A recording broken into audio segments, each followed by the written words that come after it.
When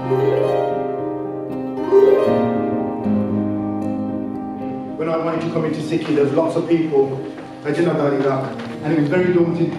So you hear all these comments, but here, while you're away from everyday life for a week, you're going to get nothing but encouragement. So it's down to you to make the most of it. And unfortunately, it's the same for everyone, that negativity might come from those closest to you. So it could be your immediate family who are telling you maybe, don't take that next step just yet. Don't take Umrah just yet. Find yourselves a life partner. So you're not going to have that negativity here. It's only going to be positive. So make the most of that sangha. And I can promise you, I guarantee you, you will get what you put in. So if you want that next step, if you make the effort, if you get to know someone, if you stick to the timetable, if you come to Umrah Billah, then those things can happen, and Guru Sahib will do Kirpa for you and everybody else.